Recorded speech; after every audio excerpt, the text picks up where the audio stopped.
Press 1 to ask a question.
Good afternoon. I'm Mandy Cohen. I'm the Secretary of the Department of Health and Human Services for North Carolina. And today we have two special guests. I am joined by Consul General Jorge Archila of Guatemala and Consul General Claudia Velasco-Osorio of Mexico. We're also joined by Lee Williamson and Monica McGee, who are our American Sign Language interpreters, and Jasmine Matevier is our Spanish translator. First, I'll start with a rundown of the numbers. As of this morning, there were 106,893 laboratory confirmed cases. 1,188 people are currently hospitalized, and sadly, there have now been 1,726 deaths. While we are on steadier ground than most southern states who continue to see viral spread accelerate, we have not yet turned a corner here. North Carolina is seeing the benefits of difficult but a necessary approach that we have taken, prioritizing scientific evidence and easing restrictions slowly and responsibly. I recognize that this has been a very challenging time, yet people across North Carolina are taking actions to protect each other, including following the requirements to wear face coverings over the nose and the mouth. Unfortunately, we continue to see increases in cases, and there has especially been a notable and concerning increase in COVID-19 cases among members of our state's Latinx Hispanic community. That's why today the Consuls General of Mexico and Guatemala are joining Governor Cooper and our department to make an urgent call to the Latinx Hispanic community to take preventive measures against this virus. COVID-19 is highly contagious, and unfortunately, it's disproportionately affecting, like I said, the Latinx and Hispanic individuals and communities in North Carolina. Many members of our Latinx Hispanic communities work in essential jobs that are the backbone of the state's economy. The nature of these jobs put people at higher risk for getting infected from COVID-19 at work and then potentially transmitting it back into their communities. In light of the trends I mentioned earlier, we need to turn up the volume on our core preventive messages. To do that successfully, we need influential leaders sharing the message. That's why I'm so pleased to be joined by Consul General Jorge Archila of Guatemala. So right now, I'm going to turn it over to him.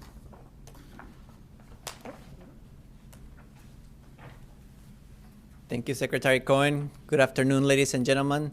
I am happy to be here today at this press conference to join forces with the State of North Carolina, the Department of Health and Human Services, and the Consulate of Mexico in order to get this important message to all of our community. Quiero agradecer la labor de todos los hispanos y latinos en el estado, guatemaltecos, mexicanos y todos los residentes del estado en general por su constante esfuerzo diario en sacar adelante a la economía del estado y sacar adelante a sus familias durante esta pandemia. Nos unimos el día de hoy para traerles este mensaje de precaución durante esta crisis. La enfermedad COVID-19 ha estado pegando muy fuerte a nuestra comunidad y debemos de tomar todas las precauciones necesarias para evitar que nos afecte directamente a nosotros o a nuestras familias. Es importante usar mascarilla, distanciamiento social y lavarse bien las manos para prevenir cualquier tipo de contagio. También alertamos a todos que si tienen algún síntoma o han estado en contacto con alguien que haya dado positivo, que se puedan hacer la prueba de forma gratuita sin importar su estatus migratorio y así romper esa cadena de contagio que nos acosa. Thank you to Governor Cooper, Secretary Cohen, for all the resources available to all to fight this pandemic. This is an opportunity for all of us North Carolinians to unite in order to defeat this disease. Muchas gracias a todos y siempre cuentan con nuestro apoyo en cualquier situación. Si tienen alguna duda o necesitan información sobre dónde hacerse la prueba o si necesitan recursos como comida o ayuda económica, pueden llamar al Consulado de Guatemala en Raleigh. Muchas gracias. I want to thank the work of all the Hispanics and Latinos in the state, Guatemalans, Mexicans, and all North Carolinians for their constant daily effort to forward the state economy and their families. We join today to bring you this message of caution during this crisis. The COVID-19 disease has been strong in our community, and we must take all the necessary precautions to prevent it from directly affecting us or our families. It is important to wear a mask, social distance, and wash our hands well to prevent any contagion. We also alert to all those who have some symptoms or have been in contact with someone who has tested positive that you should get the test done. The test may be done free of charge regardless of their immigratory status in order to break this chain of contagion. Thank you all, and you always have our support in any situation. If you have any questions or need any information about where to get tested, or if you need resources such as food or economic help, you can always call the Consulate General of Guatemala in Raleigh. Thank you very much, and thank you for Consul General Velasco as well for this initiative. Thank you. Well, great. Thank you, Jorge. And now I'd like to introduce the Consul General Claudia Velasco-Osorio of Mexico.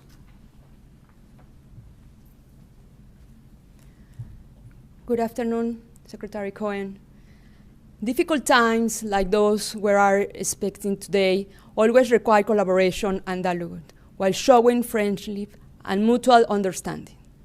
This is under principles that the Consulate General of Mexico has decided to strongly join Governor Cooper's effort to face the health emergency and join Secretary Cohen's call to come together in the fight against this pandemic.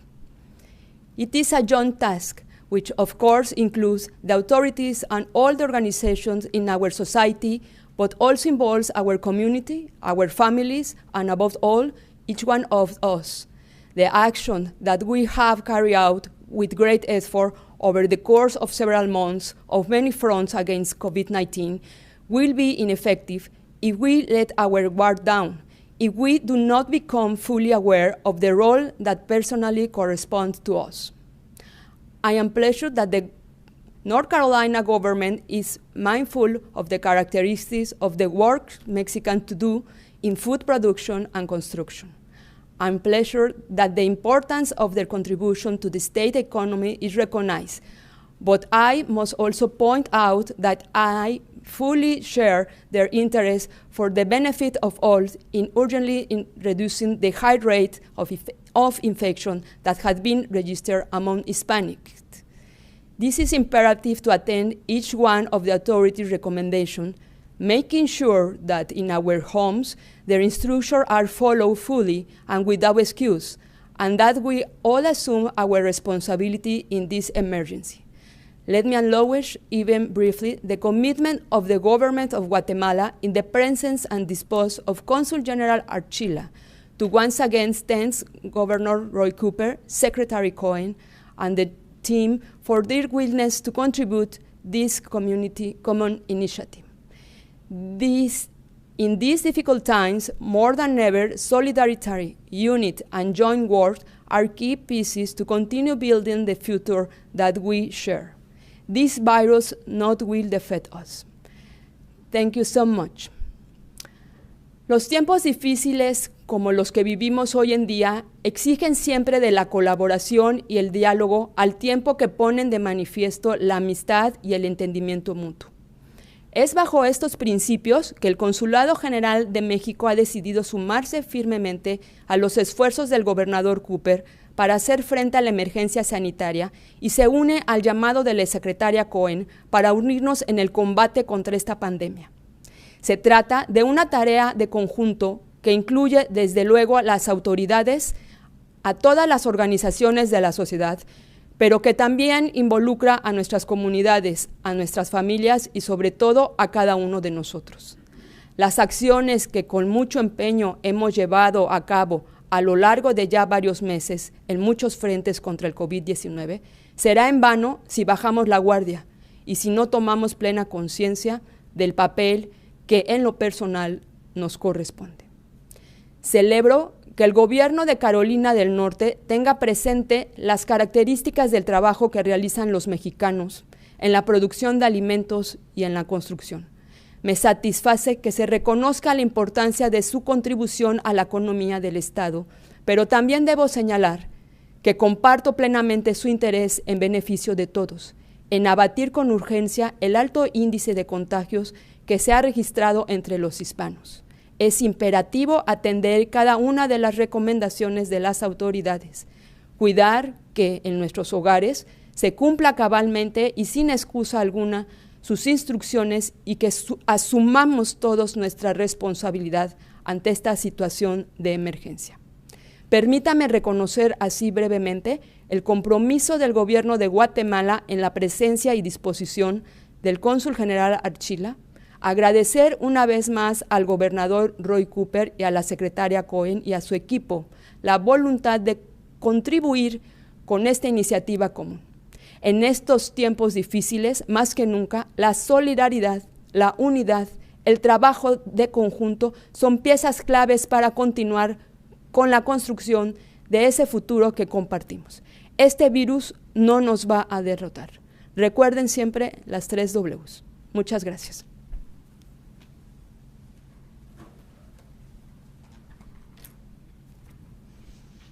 Well, thank you both for being here.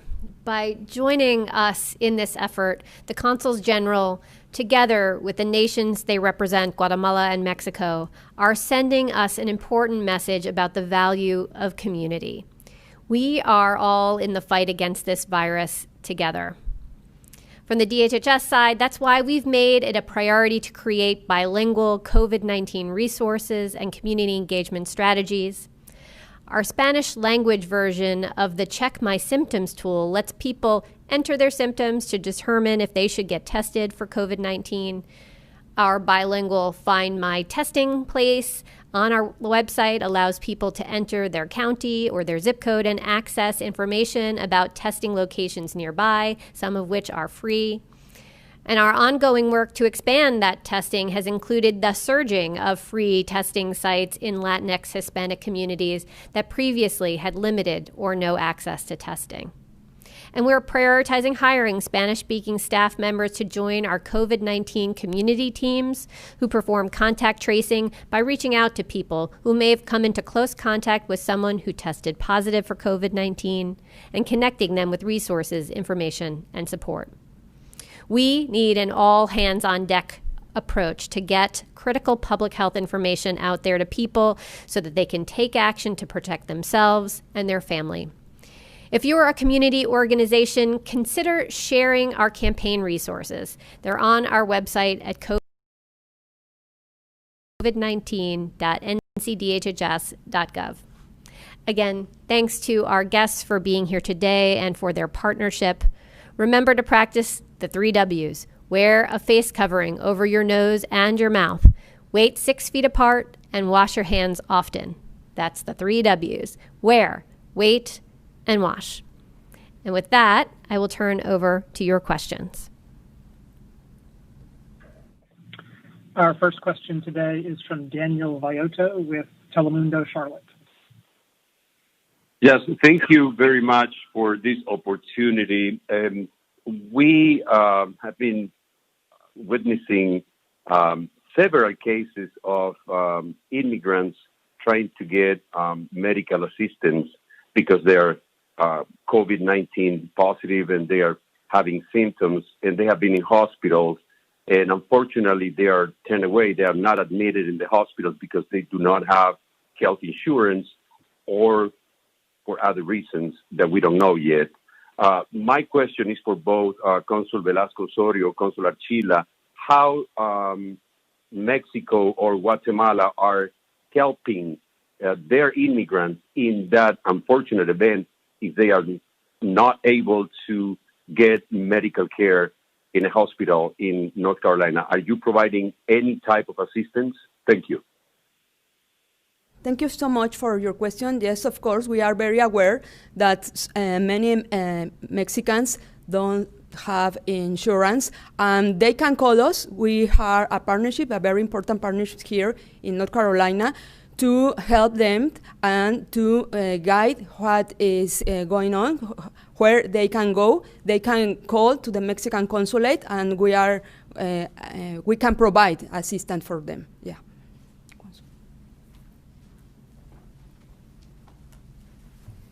Thank you for the question, and that is a very big concern. We at the consulate have been developing partnerships with local organizations, local clinics, and gather all the information so that any Guatemalan that would request or need any information from whichever county they live, either the state of North Carolina or South Carolina, we will have someone where to refer them, as well as other organizations. We are being actively trying to reach out to all the Guatemalans that have been registered at the consulate through our health window to give them all these resources and help them prepare even before they get any symptoms or prevent even to get sick. So, thank you.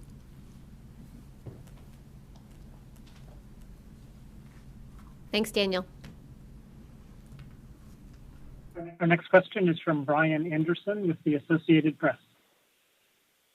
Hi, Dr. Cohen. Brian Anderson here with the AP. Thank you so much for taking the time. Just wanted to ask, with the exception of Alamance Speedway, has there been a single example of an enforcement action that your department has taken against businesses for not complying with face mask order, business closure requirements, or capacity and gathering limitations? Brian, thanks for that question. So there are a number of ways in which we work with businesses and organizations across the state to make sure they understand the requirements that are part of the executive order. There are a number of steps that we take before we would want to use something like our abatement authority. We do try to reserve that for excessive or flagrant violations of restrictions that we think, and to use that in certain circumstances where we think there are imminent hazards for folks in the community. So often we are trying to work work with folks who may not be complying with the rules first by reaching out to them in coordination with our local health departments. Then we make sure to also involve some of our local law enforcement partners in this, because we know enforcement is at the local level. And then after we've moved through that process, I will say many folks acknowledge and do come into compliance with those. And if necessary, then we will move forward with using our abatement authority. We have a follow-up from Brian Anderson, AP. As part of these discussions, have you had any discussions with individual candidates? I'm thinking of Lieutenant Governor Dan Forest holding maskless events. Have you had any conversations with any candidates for public office? And if so, which ones, and what have those conversations been like? I have personally not had any conversations with folks who are running for office. Thanks. Our next question is from Marlon Cardenas with La Noticia. Hi, thank you for your time. My question was for the Consul Generals. I wanted to know that if since the beginning of the pandemic, have you guys had any cases of preparation and disposition of remains?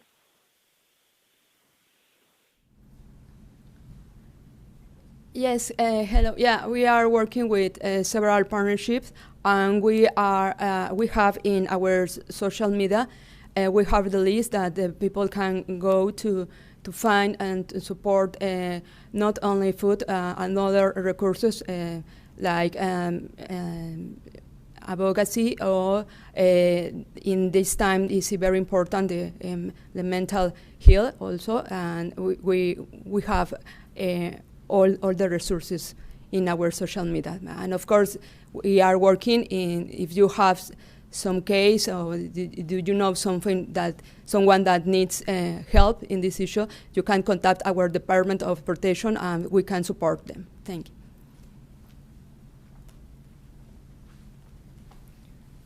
Thank you. As the Consul of Guatemala as well, we've been very active on our social media, sharing all the resources available by the state, by local organizations, and reaching out again to all the Guatemalans. If anybody has any need, we've been able to refer people to food banks, to clinics, to any other organizations that will help even with rent or any other needs that they have.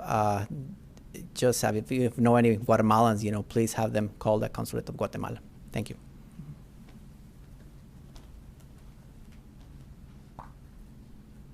Our next question is from Rose Hoban with North Carolina Health News. Hi, Secretary. Thank you very much for taking my question. And I'm sorry the dog is barking. Sorry about that.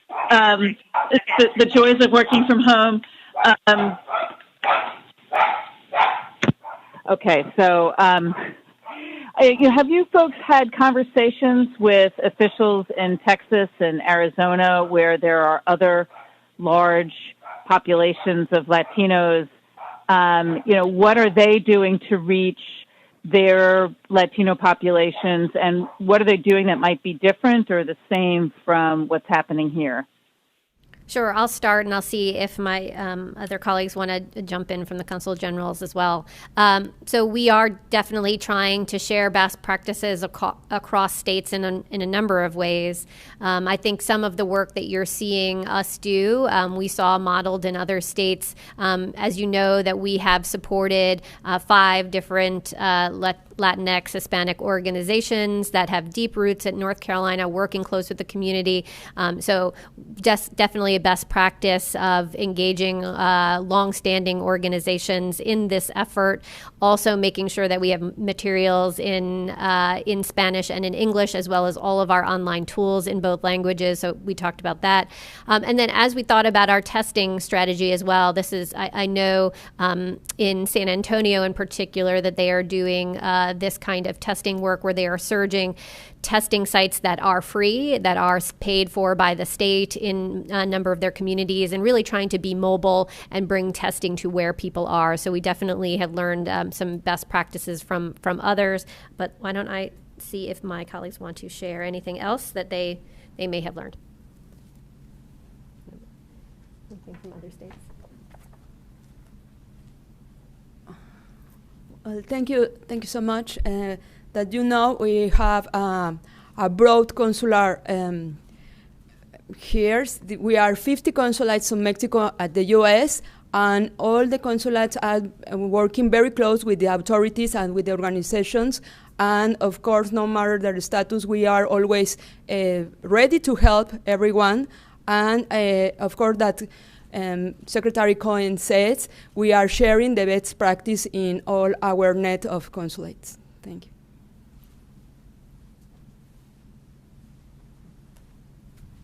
Thank you. Likewise, the Consulate of Guatemala. We have 21 consulates throughout the state. We've been trying to reach out to all the Guatemalans with important information on prevention.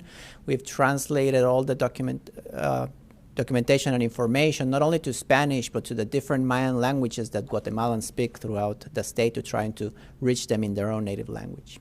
Thank you. Great. Thanks, Rose. We have a follow-up question from Rose Hoban. Thank you. And this is a different question, and it's related to the question that the AP was asking. You know, what are the thoughts about enforcement of masks for, some schools are going to be meeting in person and colleges will be meeting in person. What are going to be how is enforcement of using masks and social distancing going to be done in those types of settings? Rose, I think the data is very clear that wearing a face covering and waiting 6 feet apart and washing hands, we keep seeing new studies come every day. There was just a new study out this week reinforcing that the 3 Ws is not only evidence-based, but it works, and that we need to see everyone doing it. I think the governor the other day said it best in terms of expressing what he thinks about everyone needing to be wearing face coverings. We all are in this together. We all care about North Carolina. We all care about making sure that our communities are healthy, that our economy can thrive, and the tool that we need to use to do that is to wear face coverings, use social distance, and wash our hands. And so we call on all leaders of our state, from the business community, the sports community, the education community, and the political community, to all come together to make sure that we are sharing these important public health safety measures together. These are important. Our expectation is everyone is wearing a face covering in public settings. Thanks. Our next question is from Daniel Polgar with Progreso Hispano News. Hello, good afternoon. My name is Maria Robles from Progreso Hispano News in Charlotte. My question is from Mr. Claudia Velasco. We would like to know what has been to help that the unemployed Mexican has been received in North Carolina from the Consul, and as being the process of repatriation of the bodies of the Mexican victims by COVID-19. Thank you so much. Thank you so much. We have a lot of Mexicans working in several issues, several topics, and we are trying to reach that it's so important that they have to be protected, and if they have any symptoms of COVID, they have to tell his boss that they need to do a COVID test. And we are working with the farmers, and of course we're glad that the North Carolina government is going to protect them. They are going to send some protection for them. We are very happy to this, but of course we have to still working with them to continue wearing the 3 Ws, and yes, it's a big task, but we are trying to do our best in this issue.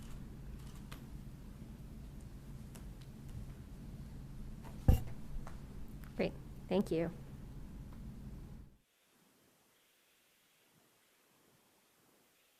Our next question is from Richard Craver with the Winston-Salem Journal. Hello, Dr. Cohen. This is Richard Craver with the Winston-Salem Journal. I was wanting to see, this is sort of a follow-up on an earlier question, but we've had a story in our paper this morning involving a couple of strip clubs that have decided to, disobey or just not pay attention to the mass gatherings indoor executive order. And essentially it sounds like local officials are basically waiting for some sort of legal action before they take action. I was just wanting to get a sense for what DHHS might be able to do to reinforce the executive order on those mass gatherings like you did Ace Speedway.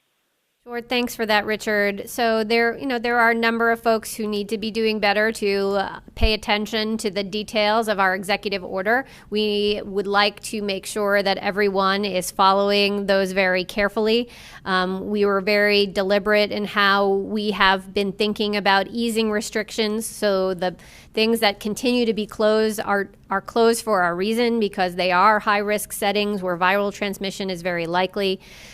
We have had good partnerships with our local public health departments. If we do hear about an incident like that, we do have our local public health departments reach out, make sure we're clarifying. The next step is then to partner with our local law enforcement. They are the enforcement arm here of this work, but to make sure that they are armed with the information that they need, and to help them in whatever way we can to make sure that they understand the reason why behind this.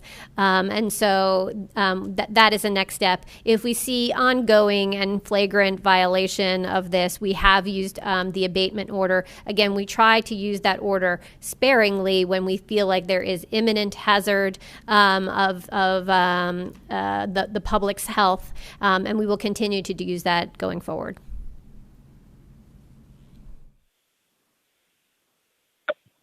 Our next question is from Gonzalo Aguirre with La Conexión USA. Hi, thank you very much for the opportunity. My name is Gonzalo Aguirre. I'm from La Conexión and La Conexión USA in Raleigh. First of all, I want to say thank you for the opportunity and for the effort to do these press conferences focused in the Hispanic community. And my question is for Dr. Cohen. We know that testing is one of the most important phases on the checking about the symptoms on the people for the pandemic, and we want to know if there's going to be more doses available. Right now, the free doses for everyone, and we are obviously concerned on the Hispanic community. There are limitations on the free testing for the people in general. So we want to know if there's going to be more doses available to check, more tests available on the freeway for our community. Because right now the waiting time to schedule an appointment to get a test is too long. So that would be my question. Well, thank you so much for this. One, I want to take a step back. Testing is very important, but I do want to emphasize, I think the message you were hearing from both consul generals as well as that I was delivering today is we have to focus on the 3 W's. We have to work on slowing the spread of this virus and preventing it from spreading in our communities and doing the 3 W's. Testing's important, but I want to make sure we get the message out today that it's really about wearing a face covering, waiting 6 feet apart, washing hands, doing that all the time, every day, in all settings. That's really important, right? So just to focus on that. As far as testing, we absolutely know that testing and that turnaround times for results as well as capacity at some of our sites is not where we would want it to be. Turnaround times are slow across the board, as we have seen our commercial labs just be swamped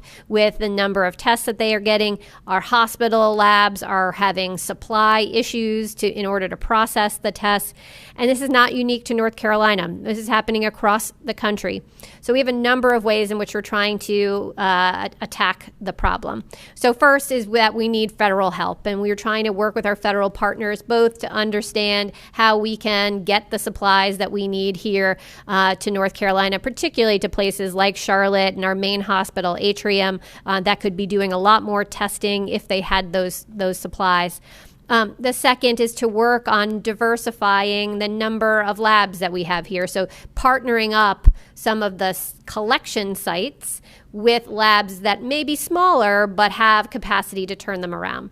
And then the third is thinking about using different types of testing. That may be other tests that still detect the virus but use different techniques to do that, so we don't have as much strain on our supplies. So that's all work that's underway, though it will take us a bit of time, particularly on the last one, to try to figure out how to do different types of tests. That is still science that is evolving as we go forward here.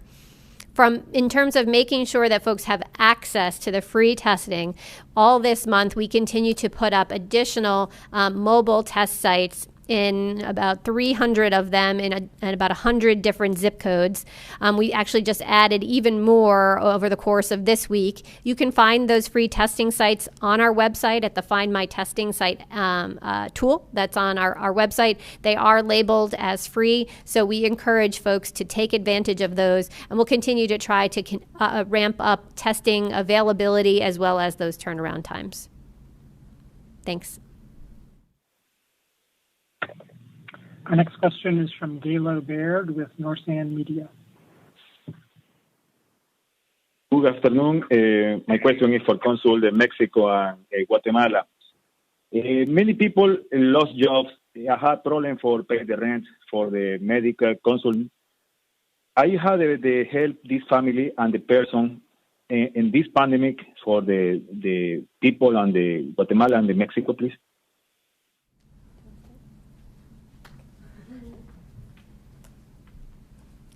Thank you for your question. Of course, we are aware that many lost jobs in the Mexican community has been, and we have some resources at the consulate for support this difficult time. And of course, that the government of North Carolina already are working with 5 Latino communities, and they can help in this sense, and we can refer them to support. And that always the North Carolina government has been taking some action that to support if they can pay some other issues that they can affront just now. But always we are ready to help them. Thank you.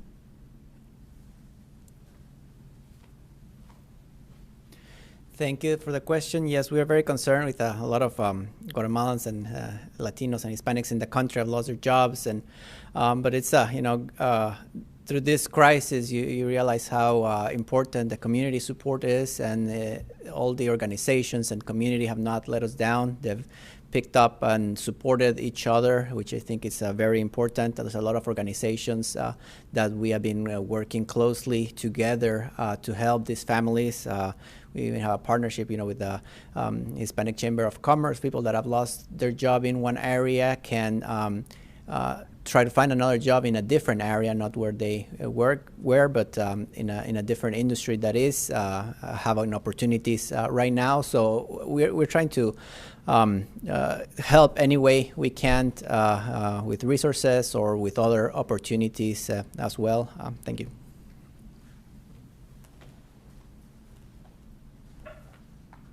Our next question is from Lexi Wilson with WCNC TV. Hi, this is Lexi with WCNC Charlotte. My question is for Dr. Cohen. Mecklenburg County has restricted alcohol sales past 11 p.m., so our restaurants don't essentially turn into bars. But there's still a lot of concern that people will gather in other places. Do you think this alcohol restriction will actually make a difference? Lexi, thanks for that question. I think as I look around the country to states that have Their viral infections are really accelerating. The things that they closed first, they had to go backwards from their reopening. The things that they closed first were bars. Second were gyms. Third was indoor dining at restaurants. Right, what they're trying to get at are indoor places where we know by the evidence that there is more viral spread. So I very much support the actions folks took in the Mecklenburg area to make sure that we are living up not just to the letter of the law, but the spirit of what the executive order was, which is not to have folks congregating in a bar-like situation, even though they may have been a restaurant earlier in the evening. So as the governor mentioned the other day, we're supportive of municipalities and counties going further to protect their community than we have maybe with creating a baseline of restrictions for our state. I think it is too soon to tell how that will impact the numbers, but I think every bit helps. I think the message we're trying to convey today is that we know folks are weary of this virus. We know folks want to get back to school and to work and to the activities that they love, and we have tools to be able to do that. It's the 3 W's. It's wearing that face covering, it's waiting 6 feet apart, and washing hands. And the reason we repeat it so often is that unfortunately we don't have other tools yet to fight this virus. We don't have treatment. We don't have a vaccine. We need to use the 3 W's as our tool to reignite the economy and protect public health at the same time. Thanks. The final question today will be from Bernice Malagon with Univision. Hi, thank you so much. This is Bernice Malagon with Univision, and this question is for Dr. Cohen. The government already granted funds for 4 Hispanic organizations and 1 newspaper. Are you considering to provide more funds for punctual aid for undocumented immigrants who don't have access to health services? You broke up a little bit towards the end, but I think you were asking about the 5 organizations that we are working, community organizations that we're working with. Bernice, do you want to say that part again? Yeah, my question is if you are considering to provide more funds for organizations that can help undocumented immigrants who don't have access to health services. Sorry about that. Much clearer. I think what we've been talking about through this last half hour has been the importance of focusing resources on our Latinx Hispanic community because we know they have been disproportionately impacted by this virus. So we're trying to do everything from making sure we're getting the word out and everyone knows about the 3 W's to making sure that we are surging testing availability. But we also know an important part of this is making sure folks can stay home and isolate and get access to the care that they need. We have a wonderful network of community health centers and other providers who have been able to help our communities who may not have insurance or access to care. And so we continue to work with them. But I think it just speaks to the ongoing problems that we have here, the high uninsured rate that we have in North Carolina. One of the reasons is we did not expand Medicaid. These are folks who are working hard, most of the time 2 or 3 jobs. None of those jobs offer health insurance. And so they are without health insurance. I think one of the ways in which we can really improve our ability to respond to this crisis is to expand access to insurance coverage. And we can do that without investing any state dollars. We can just bring federal dollars here to help us fight COVID-19 and to help folks access the coverage that they need. Now we're doing it without that tool. We're doing everything we can to leverage federal dollars and make sure that we can get everyone access to the care, the testing, the isolation supports that they need. But we need to make sure we're using every tool that is out there, and we are not using one of those tools right now, and that's Medicaid expansion. So that's going to be something you're going to continue to hear me talk about, the governor talk about as we work to continue to fight COVID-19. All right, with that, I just want to thank my friends and the Consular Generals, both from Mexico and Guatemala, for their partnership in this, for continuing to share important messages, and to make sure that all those in the Latinx and Hispanic communities know how much that we care about them and want to make sure they heed these warnings today about COVID-19 and to take care and to stay well. All right, thank you all.